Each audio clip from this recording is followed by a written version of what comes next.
Next Pokemon is Aegislash. Now, if you've played Aegislash in previous VGC formats, it is a lot different.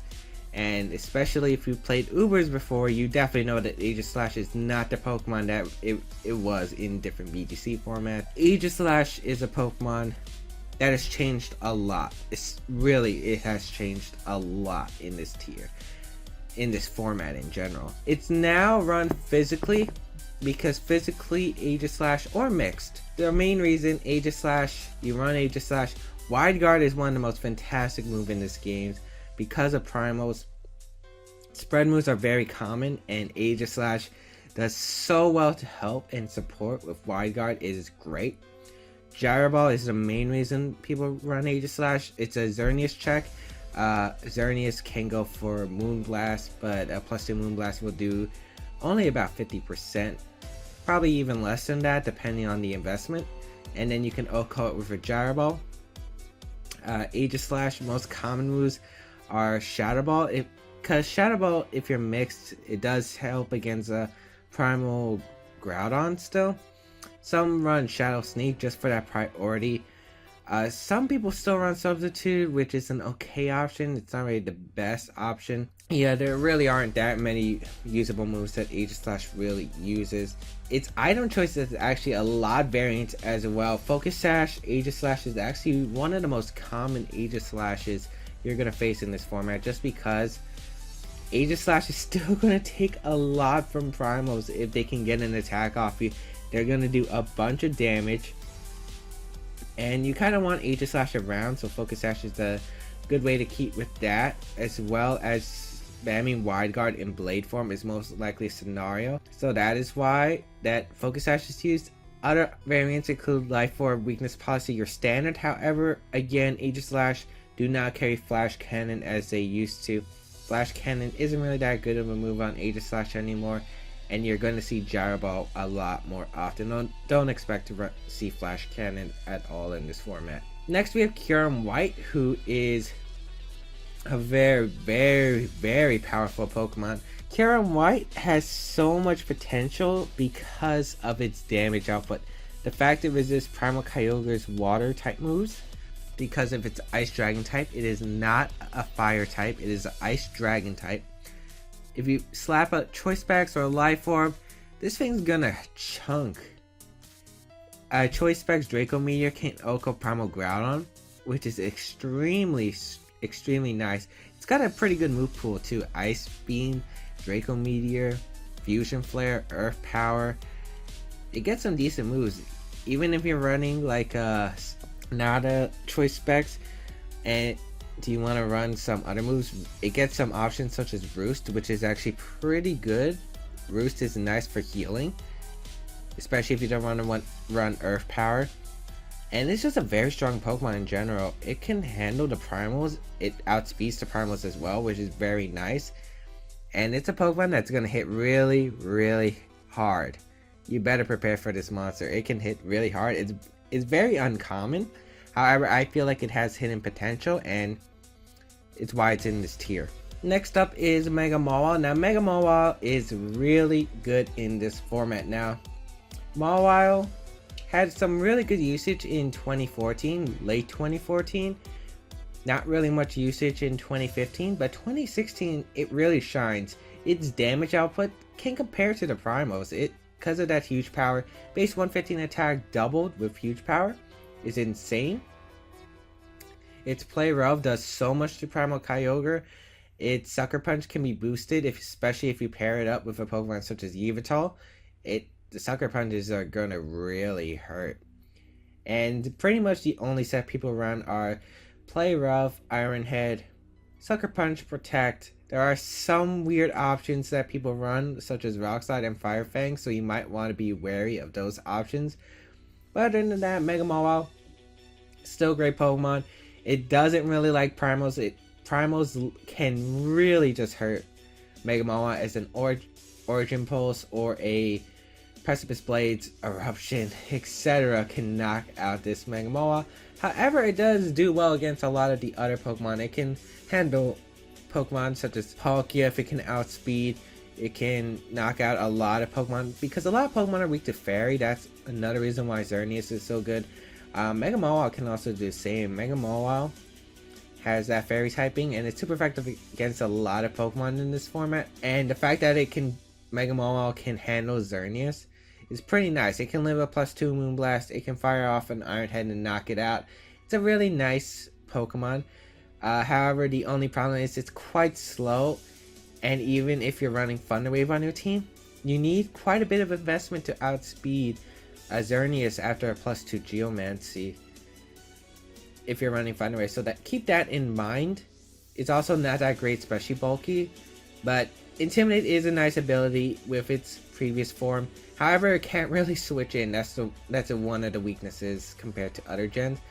Mawile cannot really switch into this format because it is going to hurt, especially if you switch into a Precipice Blades or an Origin Pulse or anything really that's not physical. It's going to hurt a lot. Next is regular Rayquaza. Now, regular Rayquaza is an interesting Pokemon because unlike Mega, you don't have to Mega it. This Pokemon can be a secondary Mega, which is actually pretty nice.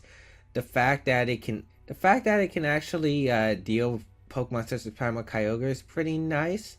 The fact that it outspeeds Primals as well. The fact that you don't have to bring it as a Mega Pokemon every time. Some people opt to bring Dual Mega on their teams that have Mega Rayquaza, and regular Rayquaza can work fine as well. As I said, it does have the same options as Mega Rayquaza. It just doesn't have as much defensive as Mega Rayquaza, as well as that ability. But the ability is still pretty nice as it negates all weather effects, which is really nice.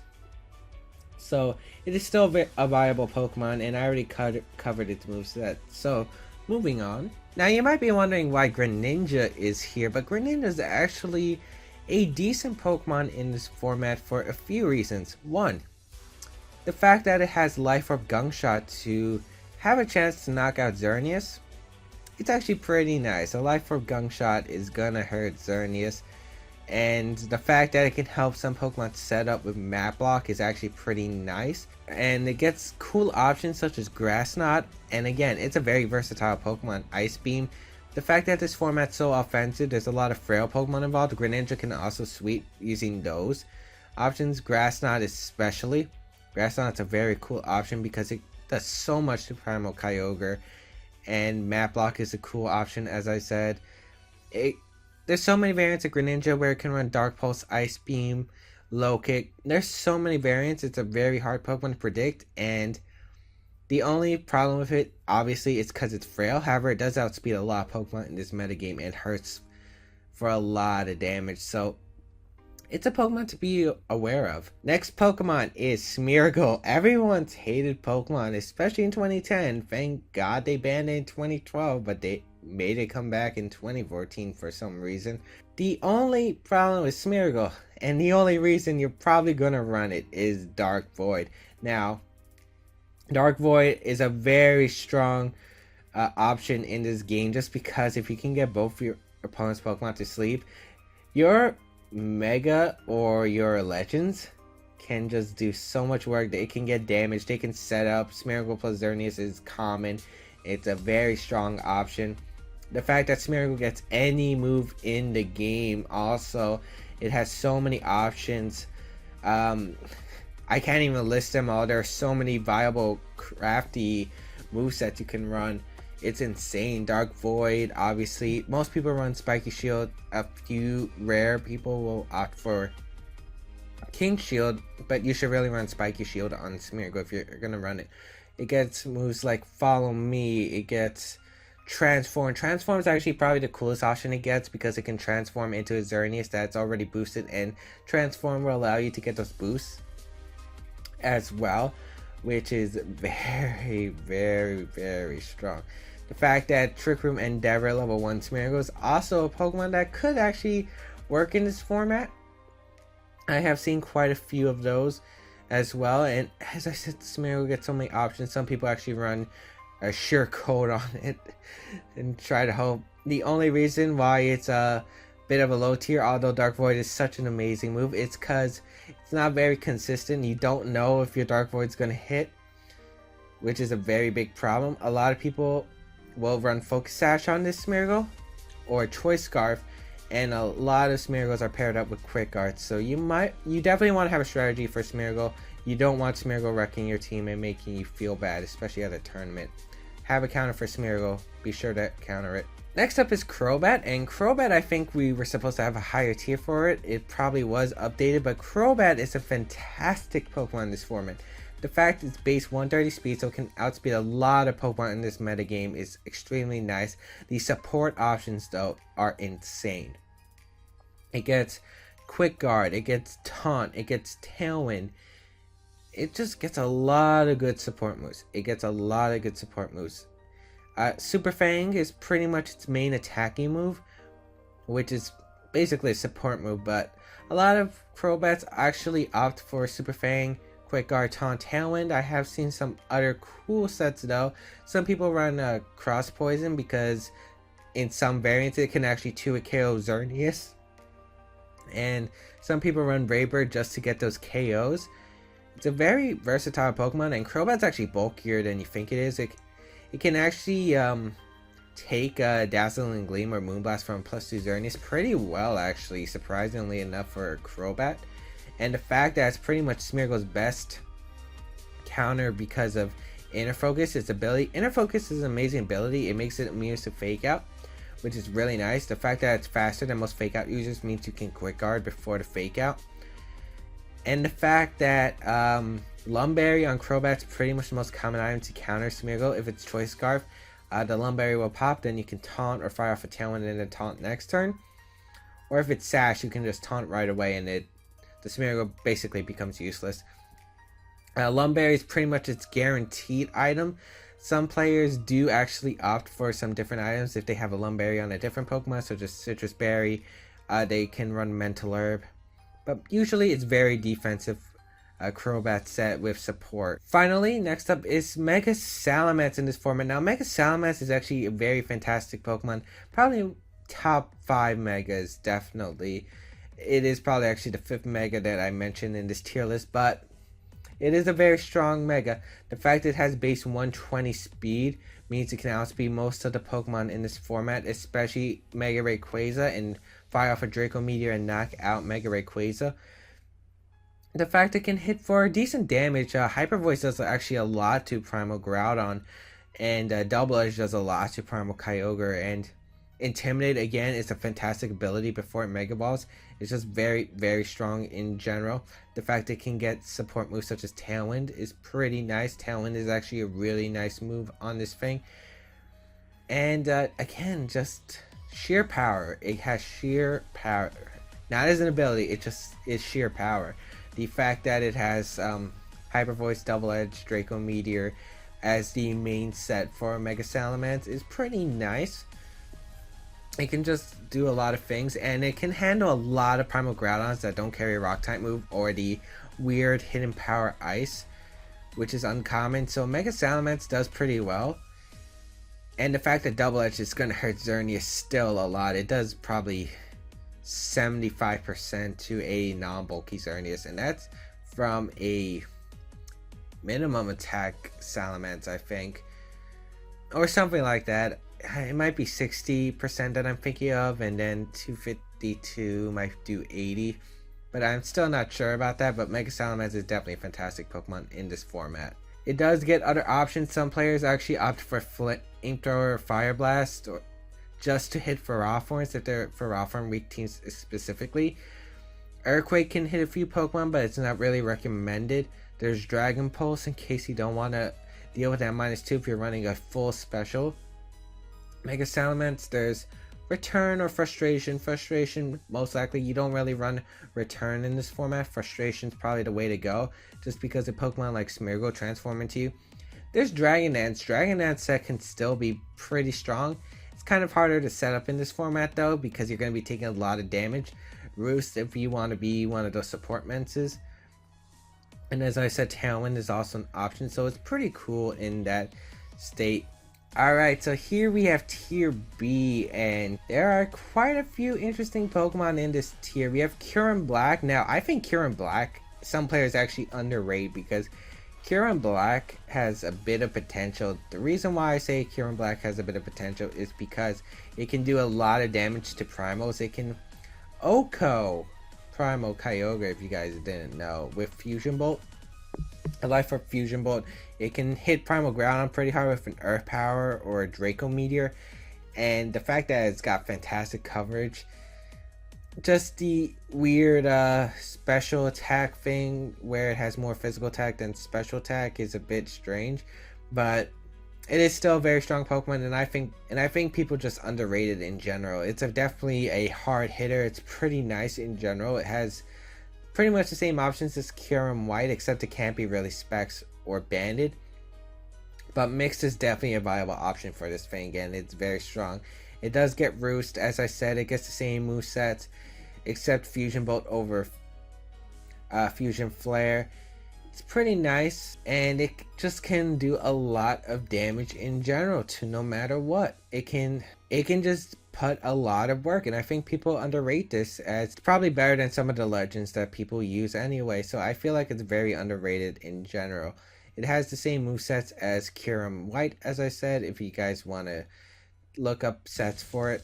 But mixed is definitely the way to go in this format, because Fusion Bolt to hit Primal Kyogre is very nice. Next we have Mewtwo and its Mega Evolutions. Now, these Mega Evolutions and regular Mewtwo, in my opinion, regular Mewtwo is probably the best actually out of all the forms. Regular Mewtwo having an item is really nice.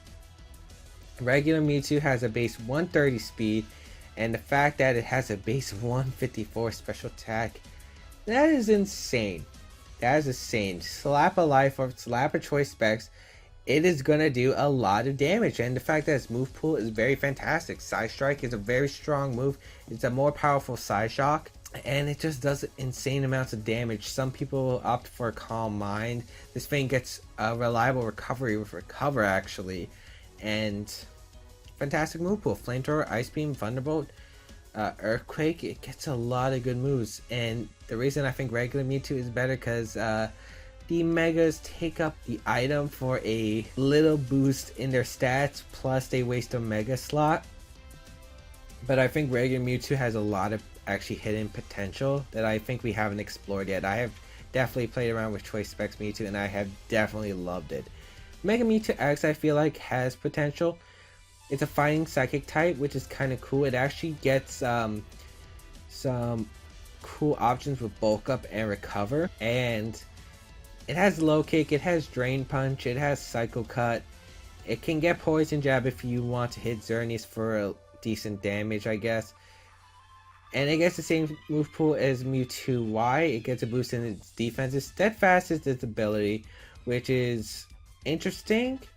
I mean, it's not that great, but if your opponent's not expecting you to have Steadfast and they go for a Fake Out and you flinch, you get to boost your speed, which I guess it's decent, but not really it's the best ability, as I think it would be better off Inner Focus. But this thing can do pretty nice damage overall, especially Low Kick is very powerful in this format. Next is Mewtwo Y. Now, Mewtwo Y is a very, very questionable, interesting Mega. Now, the reason why I say it's questionable is it actually loses stats.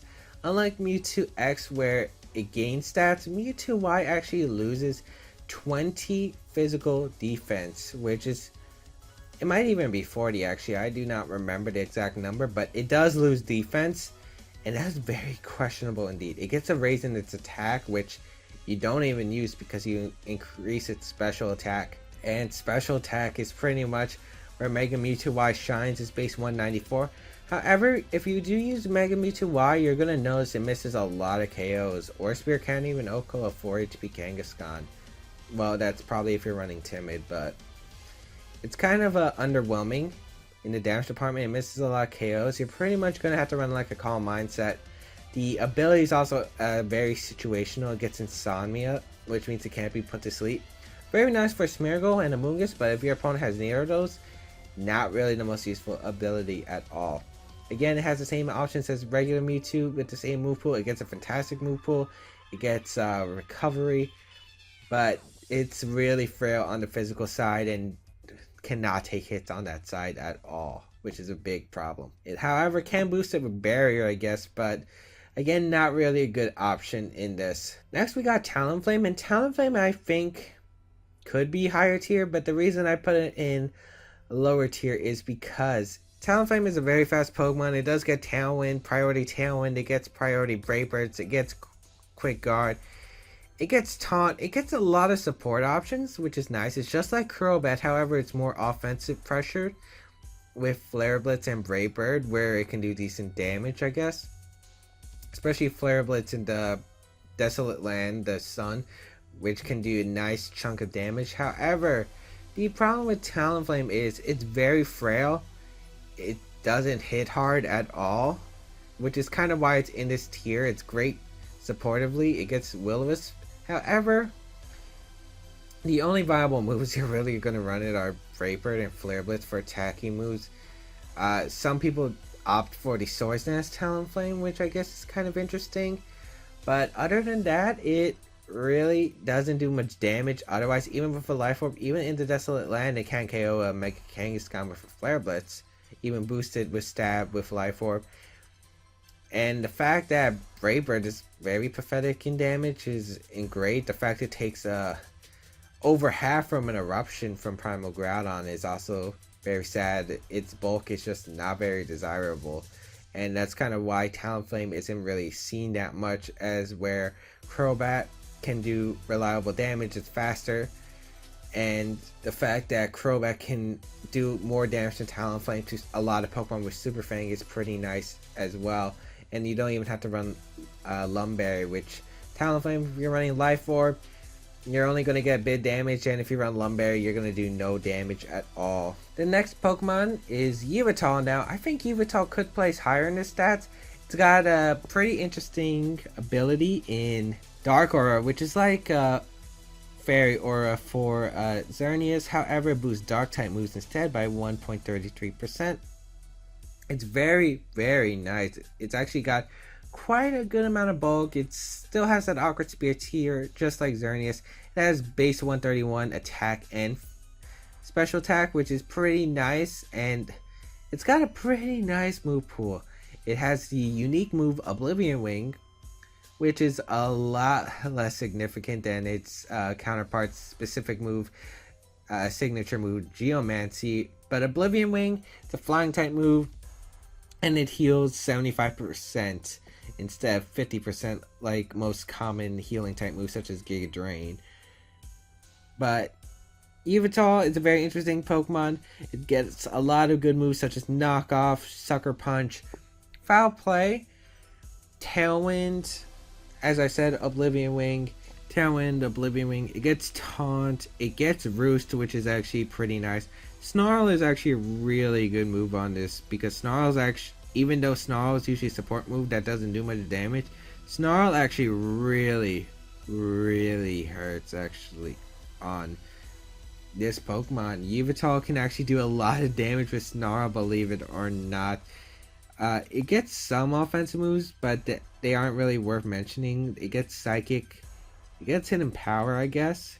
It gets Focus Blast, however, not really that great. It does get U-Turn if you want some initiative.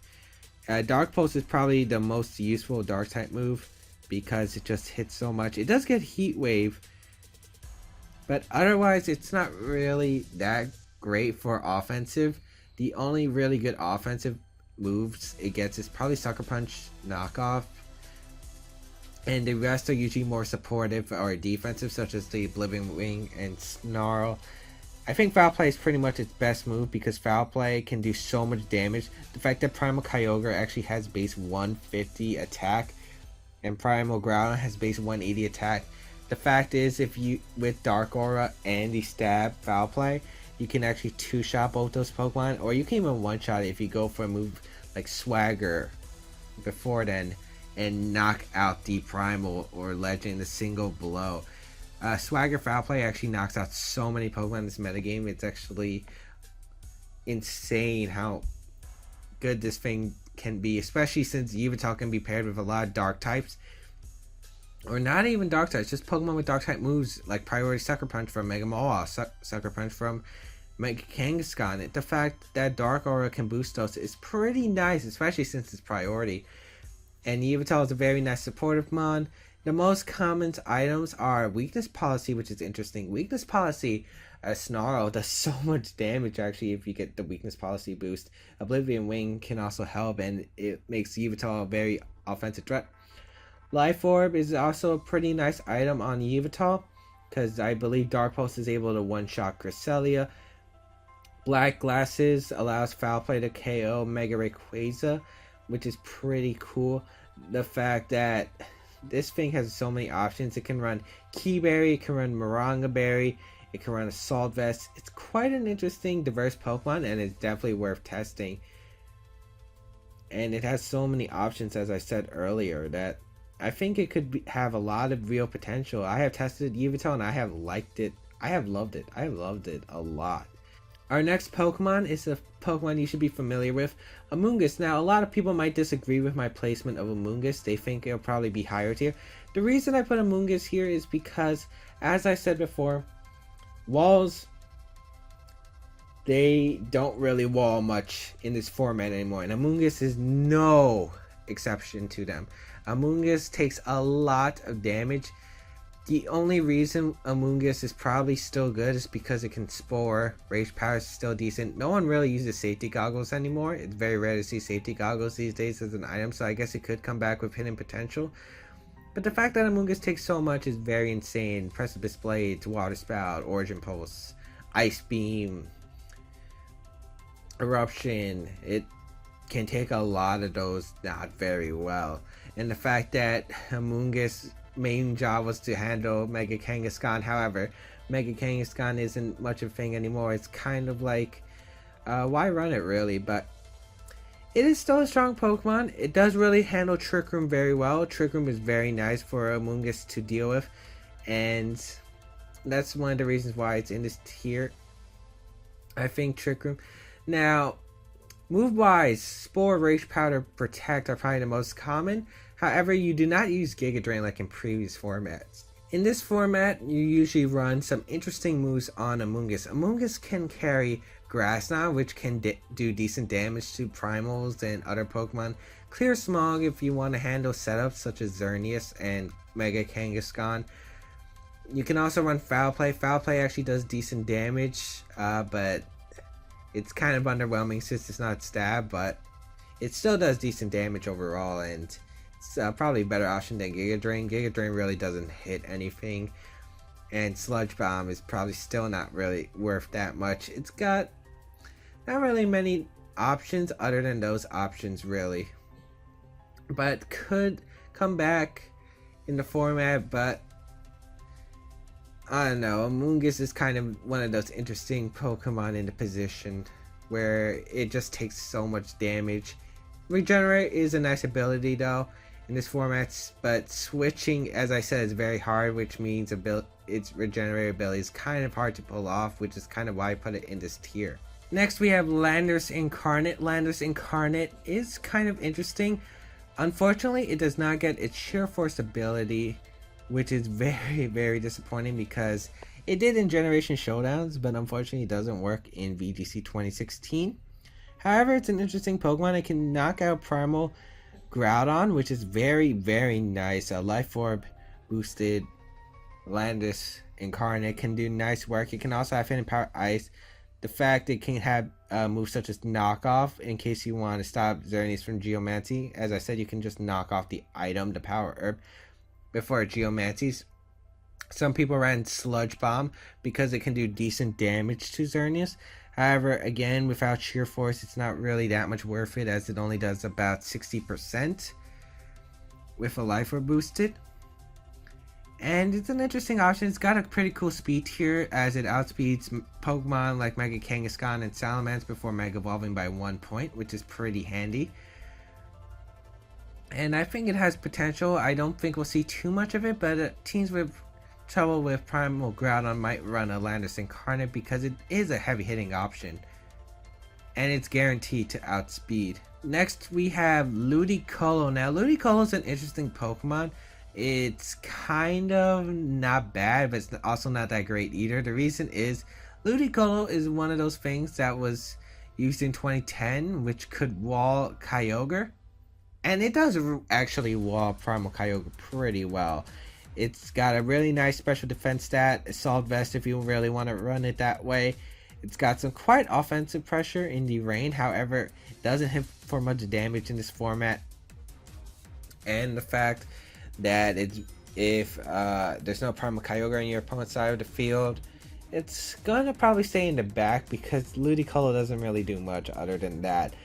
It does get fake out pressure, which is, I guess, decent. It gets some options such as Scald, Ice Beam, Hydro Pump, Grass Knot. Grass Knot's probably the more common over Giga Drain because Grass Knot hurts in this format and Giga Drain really doesn't do as much. The fact that it's probably going to be Assault Vest or Life Orb if you're going to be running those moves. There's also the Rain-Dish bulky set if you want to wall Kyogre with Leech Seed, Grass Knot, which is actually pretty decent with the Rain Dish. And it's actually a pretty interesting Pokemon. I don't think Ludicolo is going to be that big in the format, but it could definitely be an interesting Pokemon to test out. However, its physical defense is pretty bad. Next we have Parasect. Now Parasect, a Pokemon we really haven't seen much, but in 2010 it was actually pretty interesting. Parasect is actually a pretty cool Pokemon now too, because it gets the ability Wide Guard. Now Wide Guard, as I said, very important and fantastic move in this format just because you got a lot of spread moves, especially from the Primals and Xerneas, and Parasect can handle that. Of course, Dry Skin is its ability, and Dry Skin doesn't really sound appealing with Primal Groudon being one of the most common Pokemon, if not the most common Pokemon other than Xerneas in this metagame. However, if you pair it with a Primal Kyogre, it can do work. It's just like Amoonguss where you can handle Trigger, and the only difference is Amoonguss is a bit more bulkier. The fact that Parasect gets Wide Guard, Dry Skin to heal in the rain, which is pretty nice. It also gets the same moves as Spore, Rage Powder. It gets Grass Knot, which again is pretty much its only offensive option. The only problem is Parasect's typing is pretty bad. Bug, Grass is not really a good typing since so many weaknesses, but with Primal Kyogre might be able to work, especially since it helps against Trick Room, or even in Trick Room, it's a pretty nice option. So I think it could be a pretty decent option. Now I think regular Groudon and Kyogre are actually pretty decent in this format, depending on how you run it. Regular Groudon and regular Kyogre aren't probably the worst option if you're running an Airlock team and you want to run something like Airlock, Water Spout, Scarf, Kyogre, which is an option. But otherwise, it's not really that great. Regular Groudon, I guess, could be decent since it's not weak to Primal Groudon's ground type attacks. However, it can't really take special hits.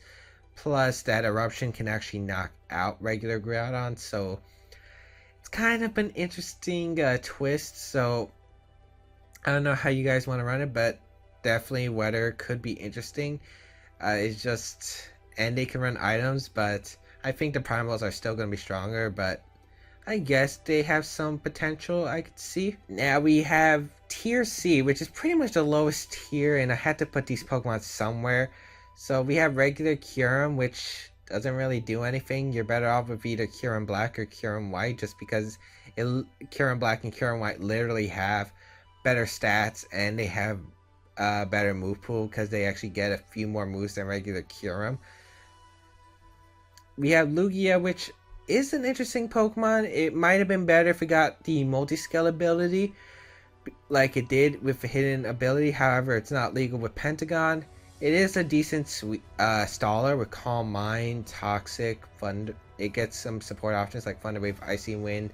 It's actually pretty cool in that. However, again, it does have multi-scale, so it's not going to be taking hits that as great as you want it to. And yeah, it's just not really that great on the offensive side either. It does get the Aeroblast move, which is pretty nice if it can get crits. However, it's not really that great of a Pokemon, and it's probably a waste of a Mega slot, of a Legend slot. We have Ho-Oh, which I think Ho-Oh could have actually been a very, very good Pokemon if it had the ability Regenerator, which unfortunately it doesn't due to the Pentagon rule. It does get Sacred Fire, Brave Bird, Earthquake, Giga Drain. It gets quite a bit of offensive move pools. Lugia's move pool is actually fantastic, I forgot to mention. It gets some pretty good move pools, however its damage output is lacking. Ho-Oh's is pretty decent, and its special defense allows it to counteract Xerneas. It can also Thunder Wave Xerneas. It can wall Xerneas for days, actually, unless it's a weird one carrying Thunderbolt for some reason. But Ho-Oh can do pretty nice. However, it's got to watch out for moves such as water attacks from Primal Kyogre, surprise rock moves on Primal Groudon. Groudon isn't really a Pokemon known to carry rock type moves, but some Primal Groudons do carry rock type moves, and it can surprise Ho-Oh. Especially Ho-Oh, kind of weird. It has attack, it has special defense. It doesn't really have speed though. Lugia actually has base 110 speed, but Ho-Oh actually has base 90, which is kind of lacking, especially with its low physical defense. It can't even get a Sacred Fire off before some physical threats KO it. With like a double edge or something. It's kind of frail on the physical side. Next we have Zekrom and Reshiram. Now I don't think these Pokemon are that bad, however I still think Kyurem-White and Kyurem-Black are probably better than these two mons, even though Kyurem-White, even though Reshiram and Zekrom probably do get like Bolt Strike and Blue Flare.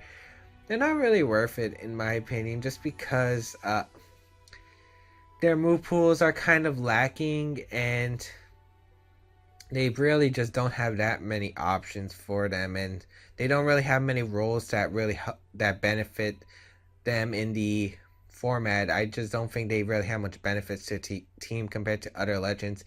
And Zygarde has pretty low base stat totals, where it's lower than a lot of legends. The fact that it doesn't get a Stab Dragon type move.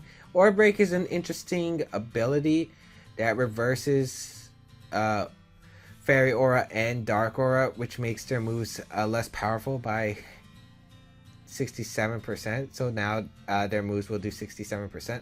However, Zygarde gets no Dragon Stab that's reliable. It gets Dragon Tail. This is pretty much its only Dragon Stab. The fact that its stat total is kind of bad.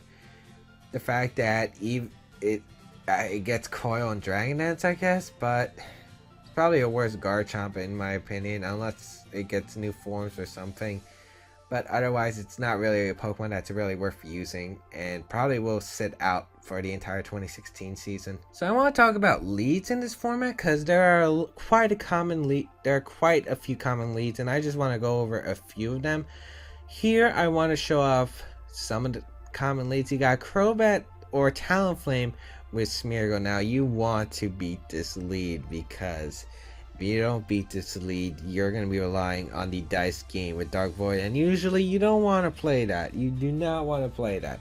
So, Crobat and Talonflame's job is to support the Smeargle. They have Tailwind, they have Quick Guard, and that's their main objective with Smeargle. They're going to try to help Smeargle. If it's Focus Sash Smeargle, they're most likely going to set up a Talon first turn. If your Pokemon are like mid-tier speed where they can outspeed Smeargle, or if they're slow, it's just going to go for a Dark Void right away. And if it's Choice Guard Smeargle, they're probably just going to go for the Quick Guard straight away, so there's no point. And your Pokemon are just going to go take a nap, and it's going to be a pretty rough battle. You really have to beat this lead. This lead is for setup. They mainly set up with Xerneas. It's the main common, but they do set up with some other mons. You definitely have to beat this lead. It's very annoying to deal with, and it's quite common on a lot of different teams. Next, we got Liepard or Whimsicott with Mega Gengar. Encore Disable, very, very, very strong option. I have used it at the World Championship. I do know a lot about it. It's very annoying, and the fact that it can render a Pokemon or the entire lead useless is very fantastic indeed. Encore Disable, very nice. Both these Pokemon get Fake Tear, so Gengar can actually go for a Fake Tear, Shadow Ball, or Sludge Bomb and just pick up an instant knockout on something. You can get an instant knockout on monsters such as Primal Groudon, for instance. it is very strong. It is very strong indeed. The fact that also Whimsicott and Liepard can set up some disruptance and support the others with like a Tailwind, Thunder Wave, Taunt, etc. It's just very strong. This lead is usually paired up with some heavy sweepers in the back or setup mons such as Xerneas, the Primals, etc. Mainly just to disrupt them so that it's really easy to set up later or just weaken the Pokemon so they can do heavy damage in general.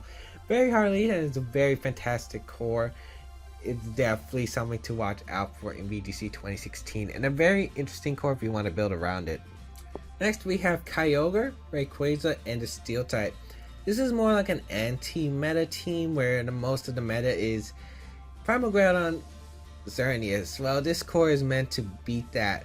They usually have Kyogre and Rayquaza this way that even if you get Groudon out with the Desolate Land, they have the Rayquaza, which can prevent the Desolate Land from working with either Airlock or reset the weather with Delta Stream, so they can just fire off some water type attacks and knock out the Groudon. And then they have the Steel type to counter the Xerneas. It's quite an interesting core, however it's quite hard to build around and quite hard to play.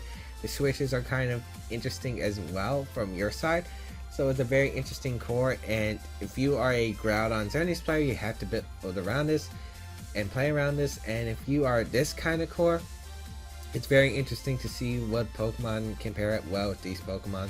I think Liepard plus setup is a lot. It is just a lot. It's super strong in this format, and Liepard plus setup, the main common is Liepard plus Xerneas. This way you can easily you can just fake out Geomancy first turn, and then you can taunt or the monster that are trying to prevent Xerneas from doing the job, or you could just fake 2 Dazzling Gleam and get the KO easily. It's a very strong combo, and I think Liepard has a lot of potential in this format. As I said, with Focus Sash, it's going to stay around for an extra turn, and with Xerneas, Fake Tears, it's going to be a very strong combo.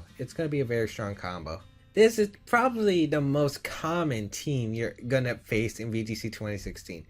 You got Kangaskhan, Cresselia, Primal Groudon, and Xerneas. This core is fantastic. The fact that Cresselia helps benefit with Primal Groudon, the fact that it can go for Trick Room, the fact it can skill swap, the fact it can Helping Hand, the fact it can go for Gravity to support Primal Groudon. It's a very strong balance, and Kangaskhan really helps with Fake Out, especially if you pair it up with Fake Out with Xerneas. Set up the Geomancy easily.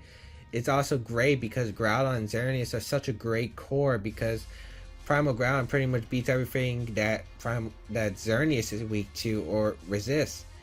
It's really strong, and it's very hard to deal with indeed. If you need something to beat this. And a well-played version of this team can still just beat you, even if you have counters. That's how good it is. Very strong combo, and it's going to be interesting to see how you play against this. Finally, there is Cresselia plus Primal Groudon or Primal Kyogre as this final core, or as I want to mention, the fact that Cresselia plus the Primals are very strong. As I said, Trick Room's a great benefit. The fact that it gets Skill Swap, Helping Hand, Gravity, it's just very strong in general. The fact that Cresselia can help reset their weather is very, very helpful. As well as Helping Hand is very helpful indeed to boost these attacks, because the Helping Hand Water Spout, Helping Hand Eruption, gonna decimate some teams. They're gonna decimate some teams. The fact that Skill Swap also works well with Primal Groudon is because it gives Levitate to the Primal Groudon, which means it's immune to other Primal Groudons that want to go for like an Earth Power or Precipice Blades on it, which is very nice. It's very strong indeed, and the Helping Hand Water Spout definitely gets so many Okos, as I said before. Very strong combo, and a combo you will need to prepare for. Now, what are some resources and blogs you can find? Well, there is this Nugget Bridge forum with some sample teams, and it has a bunch of links to Japanese blogs, which is very, very cool. I will list it down in the description down below. It's very nice. Generation Showdown, the usage stats are on Pokemon Global Link. However, I do have to warn, it does have no Pentagon rule in it, so there were some Pokemon with no Pentagon allowed in it, such as Sheer Force Landers, so some of the usage stats would be off if we compared it to VGC 2016. It is still a fantastic use. It is still a fantastic thing to look through, though. There's VGC 2016 speed tiers, which is very nice, up on NuggetBridge.com. The official Pokemon Company articles from Strategy is very nice. There was a bunch of stuff about Legends. You should definitely go check them out. They're improving their content every single year. There's Esports Runner, which held some Japanese local tournaments and got some usage stats, and there was a bunch of stuff on 2016 already, so definitely go check that out. There's standard resources that you guys want to check out, because these guys are probably going to do content on 2016. There's Ray Rizzo, the 3-time world champion, Aaron Zhang, very well known indeed, Marcus Statter, the 2-time European national champion. There's Baz Anderson, who got 9th at the 2013 World Championship. Alex Agloza, the United States national champion. Gabby Schneider, who made Worlds and Top Cut 2 regionals. Sekiam, who has Top Cut Worlds before. VGC Massive V Ampharos, because I believe there's a lot of Japanese tournament videos there, so there might be some VGC 2016 videos over there. And finally, the official Pokemon. You can check out Generation Showdowns. You can also find the streams. And they're probably going to host some regionals. It's going to be pretty cool to find those content. And of course, Nugget Bridge, if you ever need your VGC 2016. They just updated and have blogs and stuff now on Nugget Bridge. And it's going to be quite interesting once we get some VGC 2016 content on there. So what are my thoughts on VGC 2016 and what are my opinions? In my opinion, it's probably going to be one of the hardest formats for any player. It's going to be very hard. It's very offensive. Switching is very hard. It's probably actually one of my least favorite formats, actually, just because it's really hard to build around, and it's kind of frustrating, the team building process, because there's a bunch of stuff you have to counter, and it really takes some dedicated slots. However, I do like a challenge, and this is one of the most challenging formats in my opinion, especially if you're new to VGC. This is going to be one hell of a journey for you guys, so definitely going to be hard, but I do love the challenges, as I said, and I can't wait to take this format on. Anyway, I hope you guys enjoyed this video, or 2 videos. This might be 2-part videos because of how long it is. Please leave a like down below, show your support, and I will be uploading VGC content as it comes around. I'll see you guys next time.